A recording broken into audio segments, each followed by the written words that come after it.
السلام عليكم ورحمة الله وبركاته. بهذا الفيديو القصير راح نكمل رابع وآخر إشي منا نعرفه أو لازم نكون نعرفه حتى إنه نبلش أخيرا بعملية الريبير، وهو the nature and mechanisms of actions of growth factors.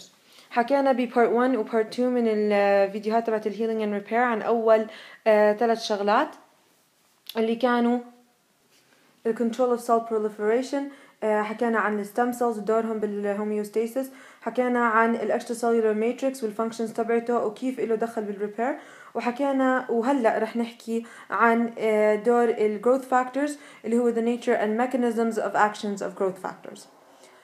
هلا بدنا نعرف انه cell proliferation it can be triggered by many chemical mediators. يعني هلا طبعا عملية اصلا اني انا اعمل ريبير بحتاج انه انا اعمل ايش cell proliferation، يعني انه انا ادي او انتج بالاخير الى انقسام الخلايا حتى انها تيجي وتحل محل وتاخذ محل الخلايا اللي صار لها damaging او اللي صار فيها الانجري. اوكي، فهذا cell proliferation ممكن انه يتم maybe triggered يعني انه اخليها تشتغل او اخليها انه تصير عملية البروليفريشن بالعديد من الكيميكال ميدياتورز. اوكي، من هاي الكيميكال ميدياتورز عندنا مثال عليها ممكن انه من خلال هرمونات hormones، من خلال cytokines، أو من خلال growth factors. إذا hormones, cytokines و growth factors هدول الثلاث أشياء عبارة عن chemical mediators. هدول ال chemical mediators ممكن إني أنا أستخدمهم حتى إنه أنا أحفز الخلايا إنه تعمل proliferation على الانقسام والتكاثر. The first two have many other functions and are discussed separately. In this section we will focus on polypeptide growth factors, whose major role is to promote cell survival and proliferation, and which are important in regeneration and in healing. Okay, ايش يعني هاي الفقرة؟ هاي الفقرة بتحكي لي انه هلا اول تنين اللي هم الهرمونات والسيتوكاينز، الهرمونز والسيتوكاينز هدول إلهم ادوار باشياء كثيرة تانية غير بس تحفيز الخلايا انها تعمل proliferation. فهدول الاثنين قصة لحالهم، فرح نتركهم على جنب ورح نحكي عنهم بعرفش اذا بالدروس الجاي او حتى بالسنين الجاي، بس الفكرة انه هسه خلوهم على جنب لانه قصصهم طويلة هدول. اما اللي راح نركز عليه بهذا السكشن راح نركز على الجروث فاكتورز بشكل مخصوص. الجروث فاكتورز هي عبارة عن بوليبيبتايدز. اوكي، شو يعني بوليبيبتايدز؟ يعني عبارة عن امينو اسيد، سلاسل من الامينو اسيد اللي طويلة، فهي بوليبيبتايدز. اوكي، فهلا هي عبارة عن polypeptide growth factors اذا مصنوعين من البوليبيبتايد. Their major role is to promote cell survival، تمام، and proliferation, which are important in the regeneration and healing. هلا الجروث فاكتورز بيلعبوا دور كتير كبير بعملية ال regeneration والhealing، اللي هي عملية إعادة صناعة الخلايا اللي صار لها damaging اللي أنا بدي أصنع بدالها، وعملية الهيلينج أو الشفاء أو التئام الانجري أو تصحيحها بغض النظر. هلا الفكرة انه الجروث فاكتورز وين بيجي دورهم الاساسي؟ بيجي دورهم بانه هو بيحفز او بيساعد الخلايا على انها على النجاة. اوكي، اثنين على البروليفريشن انها تنقسم. فلا انا مثلا لو صار في عندي دامج لاي عضو معين وضل في عندي كم من خلية لساتهم عايشين، هدول الخلايا بيروح بيحفزهم على انهم ينقسموا، فبيروحوا بيعيدوا بناء كل الخلايا وبيحلوا محل كل الخلايا اللي خسرتها انا بسبب الانجري. فعادي يعني برجع الوضع طبيعي، بقلل من الافكتس تبعت الانجري على اكبر قدر ممكن. اوكي، نبدأ هلا. هذا الفيديو او هذا الجزء من الدرس كتير حلو، كتير سهل، وفعليا هو عن جد عبارة عن بس مراجعة لا اكثر على الاشياء اللي اخذناها بالفسيولوجي الفصل الماضي. طبعا اي growth factor حتى انه يقدر انه يشتغل شغله وانه يحفز الخلية على انها تعمل proliferation and to survive وحتى انها تضلها عايشة، لازم يكون في receptor اللي يستقبل الجروث فاكتور هاد. فلما الجروث فاكتور يجي يرتبط بالريسبتور تبعه تصير عملية يعني هذا الاشي بيخلي الخلية يوصلها خبر انه اعمل proliferation، بلشي اعملي انقسامات، بلشي تكاثري وزيدي من نوعك. تمام، فبدنا نعرف كيف بتتم عملية signaling mechanisms of growth factor receptors. يعني أنا عندي growth factors receptors موجودين على الخلايا، أوكي؟ فهلا كيف أنا بدي أخلي ال growth factor receptors هدول إنه أعملها signaling؟ كيف بدي أنا أوصل ال growth factors لإلها وأخليها إنها يوصلها خبر إنه يلا اعملي proliferation، يلا بلشي اشتغلي عشان تضلك عايشة وتصلحي المصايب اللي عملها الانفلاميشن واللي عملها أي سبب أو أي injury كانت. هلا major intracellular signaling pathways induced by growth factor receptors are similar to those of many other cellular receptors that recognize extracellular ligands. يعني هاي الفقرات بتحكي اللي هو نفس الحكي اللي حكيناه قبل شوي، إنه زيها لما أنا أجي أعمل signaling للgrowth factor receptors زيها زي أي receptor بقدر إنه يميز ligand معين. يعني أنا عندي ريسبتور موجود على الخلايا بيميز إنه مثلا إذا بس يجي يرتبط فيه إشي معين، يعني بيرتبط بأشياء معينة، مش بأي إشي بيمشي من جنبه بيروح بيرتبط فيه، لا بيرتبط بس بأشياء معينة. فلهاي الأشياء أنا بجيب لها لعندها اللي هي بنسميها اللايجنز، هاي الأشياء بجيبها لعنده، فبيجي إيش بيعمل؟ بيرتبط في الريسبتور اللي هي بهاي الحالة رح يجي جروث فاكتور ويرتبط بالجروث فاكتور ريسبتور. هلا بس يرتبط بالجروث فاكتور ريسبتور هذا الإشي إيش بصير؟ The binding of a ligand to its receptor triggers a series of events by which extracellular signals are transduced into the cell, leading to the stimulation or repression. شو يعني؟ يعني بس يجي يرتبط اللايجند اللي هو بهاي الحالة رح يكون الجروث فاكتور، لا بس يجي يرتبط بالريسبتور تبعه، هذا الاشي رح يؤدي إلى حدوث مجموعة من الأحداث، أوكي؟ هاي الأحداث بتنتهي بإنه أنا عم بوصل سيجنال، عم بوصل إشارة أو خبر للخلية وبنقولها للخلية. هاي الخبر بحكي للخلية، إما بتعملها stimulation يعني إنه بحكيها مثلا اعملي طبعا هو هنا معطينا الفكرة بشكل عام إنه بس يرتبط اللايجند أو الإشي يرتبط بالريسبتور. هلا هذا إما بيخلي الخلية إنها تعمل stimulation، إنها تزيد من الشغل من شغل معين أو من شغلة معينة، أو إنها تعمل repression أي إنها تقلل من شغلة معينة هي بتسويها.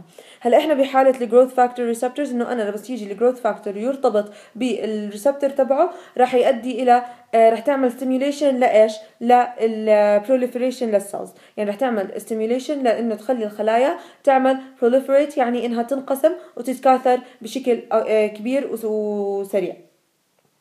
هلا طيب السيجنالينج إنه أنا أوصل الجروث فاكتور للريسبتور بتم بثلاث طرق، أوكي؟ وهذا الإشي واحد طبعا بكل اللايجنز أو الريسبتورز اللي أخذناها. طب إيش هم هدول الثلاث طرق؟ طبعا هدول الثلاث طرق بيعتمدوا على إنه اللايجند نفسه من وين طالع ولمين عم بيأثر، أوكي؟ فهلا مثلا عندنا أول طريقة اللي هي directly بشكل مباشر in the same cell نفس الخلية، أوكي؟ هذا بنسميه autocrine.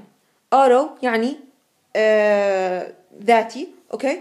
autocrine يعني بيعمل تحفيز ذاتي. بمعنى آخر أنا عندي خلية، أوكي؟ هاي الخلية اللايجند اللي هو أو اللي بده يرتبط بالريسبتور بيطلع منها نفسها، فلنفرض إنه هذا هو بيطلع من نفس الخلية وبيروح بلف وبيرجع، وفلنفرض إنه هنا في ريسبتور على هاي الخلية، هي الريسبتور بيجي بيرتبط فيها نفسها، يعني بيعمل سيميوليشن للخلية نفسها اللي أنتجت اللايجند، تمام؟ هاي بسميها autocrine، وعشان هيك هي directly and to the same cell للخلية نفسها. هلأ to اللي هي between adjacent cells، كيف يعني أنا بيكون عندي مثلا خلية وجنبها خلية، أوكي؟ هاي الخلية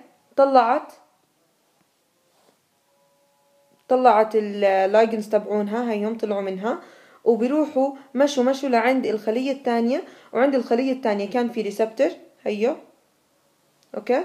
اجت بترتبط بريسبتور الخلية اللي جنبها او يعني قريبة منها، يعني حواليها جيرانها، اوكي؟ فهاي ال between adjacent cells بنسميها paracrine، اوكي؟ شو بنسميها paracrine. هلا over greater distances لما تكون مثلا الخلية الأولى موجودة الخلية اللي أنتجت اللايجند موجودة بالراس مثلا أو بالدماغ أو whatever، أوكي؟ والخلية الثانية موجودة بالإيد ولا بالكبد ولا بالقلب ولا بغض النظر وين، فإنه في بيناتهم مسافة مرتبة بين الخليتين، أوكي؟ فكيف بده ينتقل فليكن انه هاي الخلية هي اللي انتجت هاي اللايجنز، طلعتهم، فهدول رح يطلعوا عشان توصلهم للخلية الثانية اللي بعيدة عنها كثير، بتروح بتوصلها اياهم عن طريق انه تدخلها بالسيركيولاتوري سيستم، تدخلها بالأوعية الدموية، فيمشي هذا اللايجند خلال الأوعية، وبس يوصل لعند الخلية اللي لازم يوصل عليها اللي هي تارجت سيل، بيطلع بيكون هون في ريسبتور على الخلية، بيطلع هذا اللايجند وبيروح بيرتبط فيها، فبس يرتبط فيها بيعمل اللي هو بحكي لها انه اشتغلي ولا مش عارف شو، وهذا اللي بنسميه الاندوكراين. اذا عشان نثبتهم خلينا نطلع على الصوره. حكينا انه السيجنالينج بتتم بثلاث طرق. اول وحده اللي هي الاوتوكراين سيجنالينج. الاوتوكراين سيجنالينج انه انا بصنع اللايجند او اللي هو هي الاكسترا سيلولر سيجنال، بصنع السيجنالز جوات السيل نفسها، بعدين بس يطلع السيجنالز برا السيل او اللايجندز بتروح بترتبط على نفس الخليه، على الريسبتور لنفس الخليه. هاي أول طريقة بنسميها الأوتوكراين سيجنالينج. تاني طريقة اللي هي باراكراين سيجنالينج، اللي هي إنه أنا الخلية بيتم تصنيع اللايجنز بوحدة من الخلايا، بعدين بتروح اللايجنز بس تفرزهم، عشان هيك بنسمي الخلية اللي أنتجتهم secretory cell، لأنه هي اللي أنتجتهم، هي عملتهم secretion. بيروحوا هدولا وبيروحوا على الخلايا اللي حواليهم، على جيرانهم، وبصيروا يرتبطوا بالريسبتورز اللي عند الخلايا المجاورة لإلهم. فهي عندي هون هاي الخلايا المجاورة لإلهم بيرتبطوا بالريسبتورز تبعونهم، فهي بتكون الادجيسنت تارجت سيل، وبنسميها هاي باراكراين سيجنالينج، ما اضطرت انها تدخل لا بفصل ولا بغيرها. ثالث طريقة اللي هي الاندوكراين سيجنالينج، واللي هي مختصة أكثر إشي بالهرمون. هاي انه انا عندي الخلايا اللي عم بيصنعوا اللايجنز بمنطقة، بيصنعوا اللايجنز وبيدخلوهم وين؟ بالفيسلز والفاينز، بالفاسلز والفينز والارتريز، بغض النظر، المهم انها بتدخل جوات الفاسلز. هلا بس يدخل جوات الفاسلز بننقلها بعبر مسافة طويلة حتى انها توصلهم للتارجت سيلز اللي هم نوعا ما ديستنت او بعيدين عن الخلايا نفسهم اللي انتجوا اللهم صل على سيدنا محمد اللايجنز. اوكي، وهلا في حالة دخل البلاد فيسل فبصير اسمه هرمون، وهلا رح نحكي عنه بشكل اكتر شوي. بس بدنا نعرف انه هذا الاشي بنسميه اندوكراين سيجنالينج. استلزم انه انا يدخل السيجنالينج مولكيول جوات البلاد فيسلز، وبعدين توصل بالاخير للتارجت سيل. هلا هون عاطيني شرح بسيط عن كل وحده فيهم، برضه سهل مش رح نطول فيه. الاوتوكراين signaling in which a soluble mediator acts predominantly on the cell that secretes it. يعني بيكون في عندي mediator، هذا الميدياتور soluble يعني بيقدر انه عنده قابليه الذوبان. هذا الميدياتور بيطلع من الخليه اللي وبعدين بيروح بيأثر على نفس الخليه اللي انتجته. اوكي، this pathway is important in هذا الباثوي. وين اكثر اشي بيهمني بالاميون ريسبونس، وبيهمني ان compensatory epithelial hyperplasia. شو يعني؟ هلا بيهمني بالاميون ريسبونس اللي هي لما يكون انا في عندي بالجهاز المناعي، لما انا يشتغل عندي جهاز المناعه وفي بيكون له دور. كيف وين دوره بيجي بالليمفوسايت بروليفريشن. يعني انا اصلا عندي ليمفوسايتس جوات الخلايا بوضع طبيعي، اوكي، حتى لو انا الجهاز المناعه مش شغال. هسه بس يشتغل جهاز المناعه ويصير بده يقضي مثلا على خلايا دخيله او على مايكروبز او غيرها، بيروح ايش؟ بتنشط. هسه بس يتنشط جهاز المناعه بيروح بنشط الليمفوسايتس، بصير بدي انا عدد كبير. اوكي، يعني ما بزبط واحده وتنتين، بدي انا جيش بحاله عشان يجي يقضي على الانفيدرز اللي دخلوا على الجسم واللي لازم انا اتخلص منهم. فكيف الليمفوسايت هاي بدي انا احفزها انها تعمل بروليفريشن؟ بعملها عن طريق اللي هي الاوتوكراين سيجنالينج. يعني نفس الليمفوسايت بتصنع اللايجنز او السيجنالز تبعتها، بتفرزهم وبعدين بتحفز حالها على انها تعمل بروليفريت. اوكي، هلا هاي كمان الليمفوسايت بروليفريشن ممكن كمان انه بعض السيتوكاينز انها تحفزها غير اللي هي عن طريق سيتوكاينز. هلا تاني طريقه ان compensatory epithelial hyperplasia. compensatory epithelial hyperplasia يعني مثلا لما احنا ناخذ جزء من الليفر، ناخذ جزء من الكبد، وخلايا الكبد تصير ايش بدها تسوي؟ بدها تعمل هايبربلازيا. شو يعني هايبربلازيا اخذناها اللي هي ماده الفيرست، اول شابتر اخذناها بالباثو، اللي هو زياده عدد الخلايا. يعني بمعنى اخر proliferation. اوكي، فانا لما بدي اعمل epithelial hyperplasia اللي موجود زي لما انا بدي اللي هي تكون هدفها تعويضي، يعني انه انا مثلا شلت جزء من الكبد فبدي ايش يتعوض الجزء اللي انا شلته، بدي اياها تحل يعني تصنع خلايا جديده انها ترد تبني حالها من حالها. هذا الاشي رح يتم ايضا عن طريق الاوروكراين سيجنالينج، انه خلايا الليفر نفسها رح تصنع خلايا الليفر هي نفسها رح تصنع السيجنال تبعتها تحفز حالها انها تعمل proliferation. اوكي، هاي بالنسبة للأوروكراين signaling. بالنسبة للباراكراين signaling, it is in which a substance affects cells in the immediate vicinity of the cell that release the agent. شو يعني in the immediate vicinity? The immediate vicinity يعني حواليها، جيرانها، near to it, neighboring. فأنا الخلية اللي بتنتج السيجنالز او اللي بتنتج اللايجنز، بتطلع منها اللايجنز بتروح بتأثر على خلايا مجاورة لإلها. هلا هذا الباثوي متى بيهمني؟ It is important in recruiting inflammatory cells to the site of infection and in wound healing. إذا له بيلعب دور بالشغلتين، بيلعب دور بالwound healing باللي هو عملية التئام الجرح، وبيلعب دور recruiting inflammatory cells to the site of infection. انه انا بس يصير عندي infection بمنطقة معينة ويصير في عنا inflammation، احنا كنا او اخذنا سابقا انه من ضمن العمليات اللي بتصير بالانفلاميشن انه انا اجيب خلايا اللي هي الخلايا اللي مسؤولة عن عملية الانفلاميشن، اني اجيبها للمنطقة اللي صار فيها الانفكشن واللي بدي يصير واللي راح يصير فيها الانفلاميشن. فهلا مين اللي بيجيب الخلايا هاي؟ اللي بيجيبها هم عن طريق الباراكراين سيجنالينج، بانه الخلايا اللي بتكون مثلا قريبة من منطقة الخلايا اللي بيكون صار لها دامج او اللي قريبة من منطقة الدامج بتبعت سيجنال انه للخلايا اللي جنبها انه دخلي الخلايا، يعني الخلايا اللي صار فيها دامج بتروح بتطلع سيجنالز، هاي السيجنالز بتروح بتأثر على الخلايا المجاورة لها اللي لسه ما صار لها دامج، وبتخلي هاي الخلايا انها تبعد عشان توسع مكان يدخل منها مثلا الفاجوسايتس، الليكوسايتس وغيرها. هلا الاندوكراين signaling حكينا بتصير عن بعد in which regulatory substance such as a hormone is released into the bloodstream and acts on target cells at a distance. يعني التأثير بيكون على target cells، بتكون target cells نوعا ما بعيدة عن المنطقة اللي تم فيها إفراز اللايجند أو الريجولاتوري سبستنس شو ما كانت تكون، وبالعادة بتكون هرمونات. الاندوكراين مختص بالهرمونات، بتدخل الهرمون جوات البلاد ستريم وبيشتغل على خلايا بتكون بعيدة. هلا آخر شيء اللي هي growth factors and cytokines that are involved in regeneration and wound healing. هلا هذا الجزء صراحة هو جزء حفظ بحت، يعني بعينكم الله عليه، فرح نحكيه بشكل سريع. هلا في عنا بدنا نحفظ بحدود أتوقع 8 يمكن من الجروث فاكتورز، وكل وحدة شو بتسوي ومين اللي بيصنعها.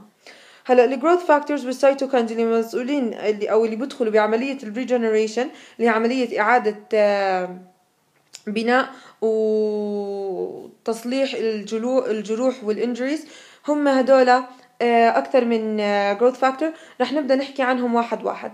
في عندنا الابيديرمال جروث فاكتور او اللي بنختصرها EGF. الابيديرمال جروث فاكتور هذا هو عباره عن جروث فاكتور بيتم it is released from activated macrophages, keratinocytes and other cells. هاي هي الخلايا اللي بتنتجه. هلا بدنا نعرف انه له 3 شغلات. it is mitogenic for keratinocytes and fibroblasts. شو يعني mitogenic؟ يعني بحفزها على انها يصير لها ميتوسيس، على الانقسام. هاي يعني mitogenic. بتحفز مين على الانقسام؟ الكيراتينوسايتس والفايبروبلاست. هاي أول إشي بتسوي. تاني إشي it stimulates keratinocytes migration. بتحفز الانتقال أو المigration تبعت الكيراتينوسايت من مكان إلى مكان حتى إنها تروح وتقوم بعملية الwound healing. 3 it stimulates granulation tissue formation. شو هي granulation tissue formation؟ granulation tissue هي عبارة عن نوع من أنواع التيشوز، هاي بتم تصنيعها، هي نوع من أنواع الكونكتيف تيشوز، بتم تصنيعها لما يكون في عندي wound جرح وبدي أنا أصلح هذا الجرح. ممكن إنها تعمل إيش؟ scarring، زي تعمل مكانها ندبة. تاني نوع اللي هي الترانسفورمينج جروث فاكتور الفا او اللي بنختصرها TGF alpha. هلا it is released from activated macrophages, T lymphocytes and keratinocytes and other cells. إذا مين اللي بيفرزها؟ اللي بيفرزها activated macrophages اللي هي نفس اللي كانت قبل، والكرياتينوسايتس برضه كانت موجودة قبل، بس هون الزيادة عندي T lymphocytes. تذكروا T من transformation أصلا اسمها TGF ف T lymphocytes. هلا it stimulates replication of hepatocytes and epithelial cells. هاي وين بيجي دورها؟ بتحفز انه للهيباتوسايتس اللي هي خلايا الكبد انه يصير لها ريبليكيشن، بتحفز كمان الابيثيليال سيلز اللي هي انه يصير في ريبليكيشن لخلايا الابيثيليوم. ثالث واحد اللي هو الهيباتوسايت جروث فاكتور او بسموه السكاتر فاكتور. هسه رح نعرف ليش اسمه اسم تاني اسمه سكاتر. وسكاتر بالانجليزي معناها انه بينتشر. اوكي، يعني بيكون مثلا هاي الاشياء هيك محطوطه جنب بعض، هاي طبيعي، بعدين بعد شوي بلاقيها ايش صارت، كل وحده راحت هيك راحت بجهه وعجقه وصارت تهرب ومش عارف شو. هاي الاشي بسميه سكاترينج. تمام، هسه رح نعرف ليش اسمه سكاترينج فاكتور. هلا الهيباتوسايت جروث فاكتور is released from fibroblasts, stromal cells in the liver and endothelial cells. إذا مين اللي بيصنعها؟ اللي بيصنعها فايبروبلاست، بيصنعها stromal cells موجودة بالليفر. السترومال cells إيش هي؟ السترومال cells هي عبارة عن خلايا الكونكتيف تيشو اللي موجود بالأورجن. فأنا لما أحكي لك stromal cells in the liver يعني أنا عم بحكي عن السيلز اللي موجودة بالكونكتيف تيشو الموجود بالليفر. والاندوثيليال سيلز هدول اللي بيصنعوا الهيباتوسايت جروث فاكتور. هلا الهيباتوسايت جروث فاكتور ايش وظيفته؟ it enhances proliferation of hepatocytes، من اسمه هيباتوسايت جروث فاكتور، فهو بيحفز البروليفريشن وانقسام وزياده عدد الهيباتوسايت خلايا الكبد and other epithelial cells وخلايا الابيثيليوم and it enhances cells mobility. هو بيزيد من حركه الخلايا. بما انه بيزيد من حركه الخلايا من هاي الوظيفه اجى اسمه السكاترينج فاكتور. حكينا سكاترينج اللي هو انه تتحرك بمختلف الاتجاهات، فانهانس سيل موبيليتي بما انه هو بيحفز الخلايا على الانتشار والحركه، فعشان هيك اجى اسمه السكاتر فاكتور. هلا الفاسكولار اندوثيليال سيل فاكتور اللي هي VEGF ايزوفورمز A B C و D. اذا في عندي اكثر من شكل للفاسكولار اندوثيليال سيل فاكتورز. احنا هون عم نحكي عن الاربع اشكال من اربع اشكال منه اللي هم A B C و D. هلا مين اللي بيصنعهم؟ اللي بيصنعهم الميسنكايمال سيلز. هدول ايش بيجي وظيفتهم؟ الفاسكولار اندوثيليال سيل فاكتور stimulates proliferation of the endothelial cells اللي هي الخلايا المبطنة للأوعية الدموية من جوا and it increases vascular permeability. إذا هي بتزيد من الخلايا اللي موجودة بالاندوثيليال cells وبتزيد من permeability نفاذية الأوعية الدموية. أوكي، فمن اسمها vascular endothelial cells فكل شغلها كان على الاندوثيليوم أو على vessels. هلا عندنا البليتلتس derived growth factors اللي هي PDGF أو برضو بالايزوفورمز تبعتها A B C و D. مين اللي بيصنعها؟ اللي بيصنعها البليتلتس، الماكروفاجز، الاندوثيليال cells, keratinocytes and smooth muscle cells. كل هدول بيصنعوها. هلا هاي وظيفتها it is chemotactic to neutrophils, macrophage, fibroblasts and smooth muscle cells. شو يعني chemotactic لهدول الخلايا؟ chemotactic يعني هم لما أنا أحكي عن أي إشي إنه كيموتاكتيك معناته إنه هو بيخلي الأشياء تنتقل على حسب تركيز أو مش تركيز، على حسب الستيميوليشن كيميائي. شو يعني وجود هاي الأشياء اللي هي البليتلتس derived growth factors، وجودها هذا الإشي بيخلي النيوتروفيلز والماكروفيجز والفايبروبلاست والسموث ماسل سيلز تيجي للمكان اللي هي موجودة فيه. ماشي، فكأنها هي مغناطيس. كيموتاكتيك يعني عشان نقرب الفكرة كأنها مغناطيس لمين؟ هاي مغناطيس للنيوتروفيلز، للماكروفيجز، للفايبروبلاست، للسموث ماسل سيلز. فوين ما بتكون موجودة بلاقي انه هدول الخلايا راحوا لحقوها. 2 انه it stimulates the production of extracellular matrix proteins. اذا هي بتحفز صناعة extracellular matrix proteins، واحنا حكينا اصلا ان extracellular matrix له دور كتير كبير بعملية الريبير. ضل اخر 3 اللي هو الفايبروبلاست جروث فاكتور 1 and 2. إذا في عندي فايبروبلاست جروث فاكتور 1 و 2. الاثنين هدول they are released from macrophages, mast cells, T lymphocytes, endothelial cells and other cells. it is chemotactic and mitogenic لمين؟ لا الفايبروبلاست والكرياتينوسايت. إذا هذول chemotactic يعني بيجذبوا الفايبروبلاست والكرياتينوسايت لعندهم، وميتوجينيك يعني بيحافظوا على إنه يصير لهم ميتوسيس وانقسام. It stimulates keratinocyte migration، بحفز الكرياتينوسايت إنها تهاجر تنتقل من مكان لآخر. بتحفز على الأنجيوجينيسيس، بتحفز على الwound contraction and matrix deposition، إنه يسكر الجرح، وعلى الماتريكس deposition يعني إنها deposition إنها تخلي الماتريكس يزيد بهديك المنطقة، فبتساعد على التئام الجرح. آخر اثنين اللي هي transforming growth factor بيتا، حكينا قبل شوي عن transforming growth factor alpha، هلا بنحكي عن بيتا. هلا transforming growth factor بيتا بأشكاله الثلاثة 1 2 and 3. مين اللي بيصنعهم أو اللي بفرزهم؟ البليتلتس، التيم ليمفوسايتس، الماكروفاجز، الاندوثيليال سيلز، الفايبروبلاست والسموث ماسل سيلز. هلا شو وظائفهم؟ it is chemotactic for neutrophils, macrophages, lymphocytes, fibroblasts and smooth muscle cells. يعني هي بتجذب النيوتروفيلز، الماكروفاجز، الليمفوسايتس والفايبروبلاست والسموث ماسل سيلز لعندها. it stimulates extracellular matrix synthesis، بتحفز على تصنيع الاكستراسيلولار ماتريكس. and it suppresses acute inflammation، يعني هي بتلعب دور بإنه تقلل من الacute inflammation وإنها تهديه ويعني تخلصه، يعني إني أتخلص من الacute inflammation. آخر growth factor رح نحكي عنه اللي هو الكرياتينوسايت growth factor. الكرياتينوسايت growth factor اللي بيصنعه أو اللي بيفرزه اللي هم الفايبروبلاست، ووظيفته بتيجي إنه it stimulates keratinocyte migration, proliferation and differentiation. كل شغله بصير على الكرياتينوسايت، بحفز انتقالها أو هجرتها، البروليفريشن تبعتها اللي هي انقسامها وتكاثرها، and differentiation اللي هي إنها تخليها تختص أو إنها تتخصص الكرياتينوسايتس بمكان معين أو لإشي معين. هيك بنكون خلصنا الأربع أشياء اللي حكينا لازم نكون نعرفهم حتى نبدأ أو أخيرا بعملية الريجنريشن and repair اللي رح نحكي فيه بالفيديو الجاي.